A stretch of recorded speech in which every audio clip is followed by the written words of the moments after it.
आका की एक शान और भी बयान कर दूं।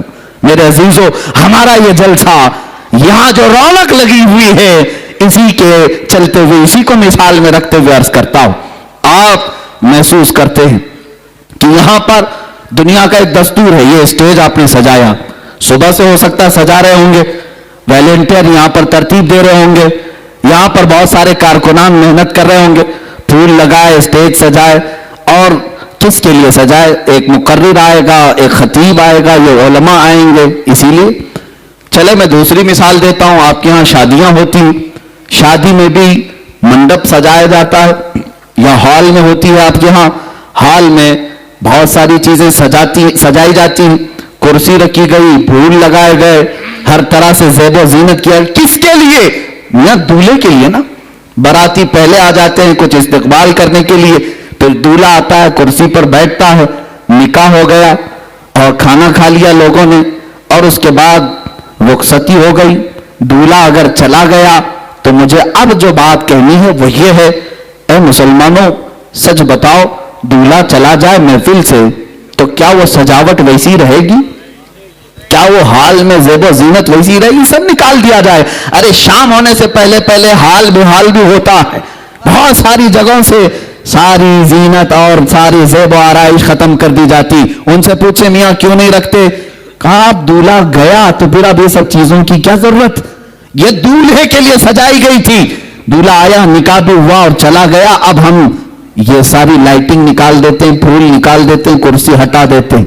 ये दुनिया का दस्तूर है। दूल्हा आने से पहले सजाया गया और दूल्हे के जाने के बाद हटाया गया, यही चलता है। अब मैं आपको बताऊं, हदीस पाक की रोशनी के मुताबिक अल्लाह रब्बुल इज्जत ने इस पूरी कायनात में पहले जमीन को बिछाया, फिर आसमान का छत ताना और दरख्तों के कुमकुमे लगाए गए, सितारों से जगमगाया गया, चांद और सूरज को लाइटिंग में भेजा गया और 1,24,000 नबियों को बाराती बनाकर भेजा गया। यह सारा निजाम मेरे मुस्तफा की आमद के लिए हो रहा था।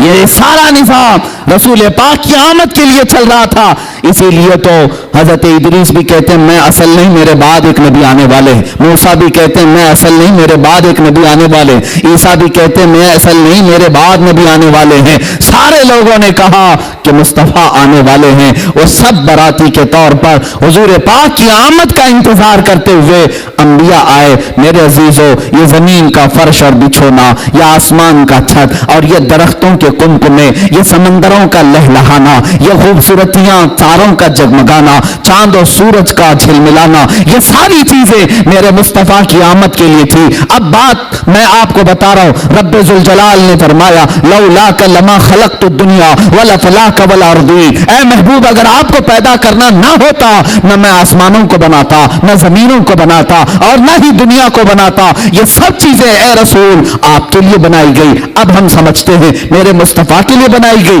जमीन बिछाई गई, आसमान का छत ताना गया, ये सब सितारे झिलमिला रहे हैं।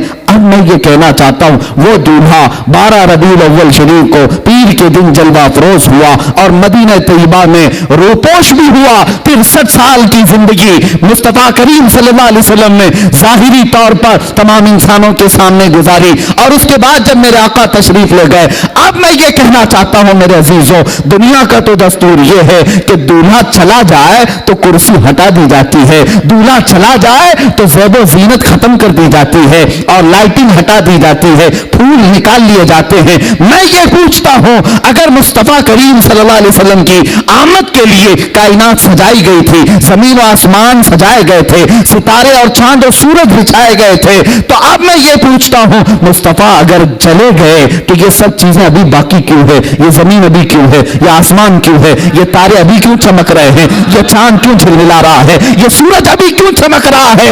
ये सारी चीजें ऐ मुसलमानों, इन अशिया से अगर तुम पूछोगे तो ये बबांगे दुहल कहेंगे, सूरज भी कहेगा, चांद भी कहेगा, तारे भी कहेंगे, जमीन और आसमान भी कहेंगे। ऐ अकल के अंधे, जरा आंख खोल और देख, दूल्हा गया नहीं, रूपोश हुआ है, सल्तनत उसकी महशर तक कायम है। वो दूल्हा सिर्फ रूपोश हुआ है, यही तो सुन्नियों का अकीदा है। तू जिंदा है वल्लाह, तू जिंदा है वल्लाह, मेरी चश्मे आलम से छुप जाने वाले, चमक तुझसे पाते हैं सब पाने वाले, या रसूल अल्लाह मेरा दिल भी चमका दे चमकाने वाले। अज़ीज़ान गिरामी, ये है शान मुस्तफ़ा। आप, ये हमारा मुस्कुराना, ये हमारा चहचहाना, ये सब मुस्तफ़ा की बदौलत है, उन्हीं की बरकत है। ये ज़मीन जो बाकी है मेरे मुस्तफ़ा के नाम से बाकी है। और दूसरी बात ये भी मैं बता दूं, बाज़ लोगों को दलील के तौर पर नहीं बल्कि उनको समझाने के लिए, बादशाह हुजूर सल्लल्लाहु तआला अलैहि वसल्लम को हम बादशाह आज़म कहते हैं।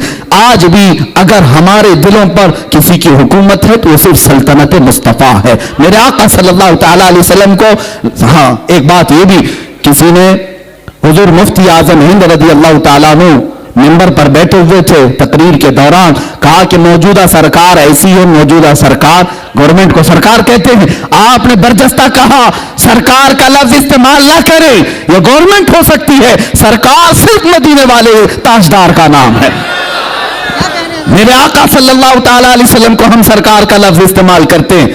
अज़ीज़ान गिरामी, जुमले बदलो, और आज भी अगर हुकूमत हमारे सीनों पर किसी की है वो मेरे मुस्तफ़ा करीम सल्लल्लाहु अलैहि वसल्लम की। देखिए आप, 14 सदियां बीत गई, हमने हुजूर पाक सल्लल्लाहु तआला अलैहि वसल्लम का जमाना नहीं पाया और न ही उनके जमाने में उनके दीदार से मुशर्रफ हुए, लेकिन 14 सदियां गुजरने के बाद भी आज भी बिहम्दिल्लाह हमारे घर के हर बच्चे में यह जज्बा मौजूद है। नाम लेकर के तो देखो बच्चा गर्दन देने को तैयार है। ये मोहब्बत, ये इताअत किसके साथ हो सकती है? बादशाह के साथ हो सकती है, और वो भी ऐसा बादशाह जो सिर्फ सरों पर हुकूमत नहीं करता, दिलों पर हुकूमत करता है। और आला हज़रत ने यही तो कहा था, हुस्न यूसुफ पे कटी मिस्र में अंगुष्ठ ज़ना, हुस्न यूसुफ पे कटी मिस्र में अंगुष्ठ ज़ना, सर कटाते हैं तेरे नाम पे मर्दान अरब। और अदीब लायलपुरी कहता है, शायर हैं, यूं कहते हैं, एक शहंशाह ने बख्शे हैं समरकंद बुखारा किसी महबूब के रुखसार के तिल पर।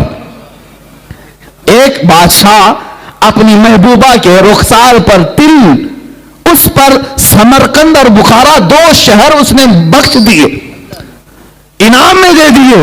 अब वो शायर कहता है, एक शहंशाह ने बख्शे हैं समरकंद बुखारा किसी महबूब के रुखसार के तिल पर, मगर ऐ सय्यद आली तेरे नामूस तेरी अजमत पर एक नहीं लाखों हैं कुर्बान गए इश्क के हर पूछे बाजार में, सर अपना हथेली पे लिए करने को है तैयार, सर अपना हथेली पर लिए हैं करने को निसार। अज़ीज़ान गिरामी, ये मेरे मुस्तफ़ा की शान है। अगर बादशाहत हो तो ऐसी हो कि रूह पर भी हो, कल्ब पर भी हो।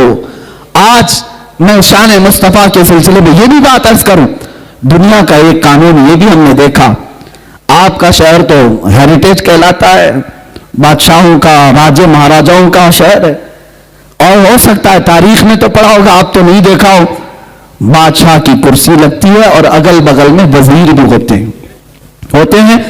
वजीरों का भी दरबार हुआ करता है, और जब बादशाह उठ जाता है तो वजीर नहीं बैठते, वजीर भी उठ जाते हैं, ये बेअदबी समझी जाती है।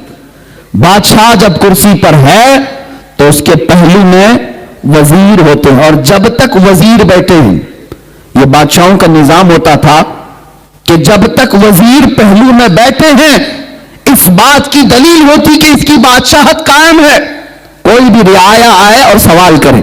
और अगर वजीर चले गए तो यह कहा जाता कि नहीं, अब बादशाह छुट्टी पर जा रहे हैं, सल्तनत उठाई जा रही है, कामों काज खत्म किए जा रहे हैं, क्योंकि वजीर जो होते हैं वो इस बात की अलामत होते हैं कि रियाया अपनी हाजतें बयान करने के लिए आ सकती है, सल्तनत का दरवाजा खुला है, इस बात की अलामत होती है जब भी वजीर बैठा करते।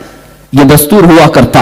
अब आओ मैं बताऊं, रसूल पाक सल्लल्लाहु अलैहि वसल्लम ने अपनी जिंदगी पाक में इरशाद फरमाया, अल्लाह रब्बुल इज्जत ने मुझे 4 वजीर अता किए। कितने? 4 वजीर अता किए, 2 आसमान में और 2 जमीन में। आसमान के मेरे वजीर जिब्राइल और मीकाइल हैं, और जमीन पर मेरे 2 वजीर अबू बकर और उमर हैं।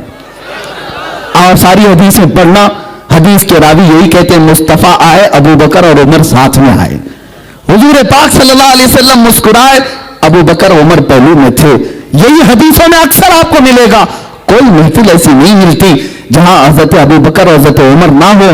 हुजूर पाक सल्लल्लाहु अलैहि वसल्लम के साथ हर महफिल में हाजिर बाश। मेरे अजीजों, ये हम सुन्नियों का अकीदा भी है और हमारा ये विजदान कहता है वो रसूल पाक सल्लल्लाहु ताला अलैहि वसल्लम शहंशाह कौनैन है, बादशाह आजम है। जब मदीने की धरती पर थे तो अबू बकर व उमर रज़ियल्लाहु अन्हुमा वजीर की तरह आपके साथ साथ रहते, लेकिन जब मेरे मुस्तफा करीम सल्लल्लाहु अलैहि वसल्लम इस दारे फानी से कूच फरमा गए, रहलत फरमाए, और वो बुक़ए नूर जिसमें मेरे आका आज आराम फरमा है, रोज़ा रसूल गुंबद खतरा के नीचे जहां मेरे आका आराम फरमा है, मेरे आका के विसाल के बाद तरतीब तो देखें, हुजूर के पहलू में पहली मर्तबा, हुजूर के बाद अगर कोई दफन होता है तो अबू बकर सिद्दीक दफन होते हैं, चंद सालों के बाद दूसरा अगर कोई दफन होता है तो हजरत उमर दफन होते हैं, और कोई नहीं दफन हुआ। हुजूर की ज़ौजा हजरत आयशा कहती है मैं दफन होना चाहती थी, ये जगह मैंने अपने लिए रखी थी, लेकिन अल्लाह की मर्जी ये थी कि हजरत उमर ही वहां दफन हो, और उसके बाद वो दीवार बंद कर दी गई। अब उस हुजरा पाक में मेरे आका आराम फरमा है और पहलू में अबू बकर व उमर आराम फरमा है। अब मैं कहना यह चाहता हूं, दुनिया का दस्तूर यह कहता है बादशाह के अगल बगल वजीर है तो ये इस बात की अलामत होती है कि सल्तनत कायम है और रियाया अपनी हाजतें लेकर आ सकती है। मेरे मुस्तफा का दरबार मदीने में आज भी इस बात की अलामत बना हुआ है, ऐ सुन्नियों, ऐ मुसलमानों, आओ हाजतें लेकर, इसलिए कि बादशाह अब भी कुर्सी शहंशाहत पर बैठा है और बगल में अबू बकर और उमर वजीर बनकर के आज भी तशरीफ फरमा है। नारे तकबीर, नारे तकबीर, नारे रिसालत, नारे रिसालत। अज़ीज़ान मुकर्रम, बादशाहत आज भी कायम है और वजीर अब भी पहलू में आराम फरमा है। इतना ही नहीं, मेरे आका फरमाते हैं जब सूर फूंका जाएगा कयामत के दिन और सारे लोग अपनी अपनी कब्रों से उठेंगे, हुजूर फरमाते सबसे पहले जो अपनी कब्र से उठेगा वो मोहम्मद रसूलुल्लाह सल्लल्लाहु अलैहि वसल्लम। हुजूर फरमाते मैं उठूंगा, मेरे बाद अबू बकर और उमर उठेंगे, और फिर हुजूर सल्लल्लाहु अलैहि वसल्लम महशर का मैदान भी किस शान से बयान करते हैं। इरशाद फरमाते हैं मैदान महशर कायम होगा, मैं इस हालत में आऊंगा कि मेरा एक हाथ अबू बकर के कंधे पर होगा, दूसरा हाथ उमर के कंधे पर होगा। महशर के मैदान में भी रसूल इस हाल में तशरीफ ला रहे हैं कि हर कहने वाला कहेगा फकत इतना सबब है इन इकादे बज़्म महशर का, फकत इतना सबब है इन इकादे बज़्म महशर का कि उनकी शान महबूबी दिखाई जाने वाली है।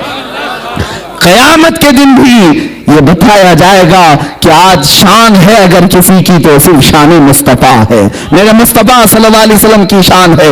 अज़ीज़ान गिरामी वक़ा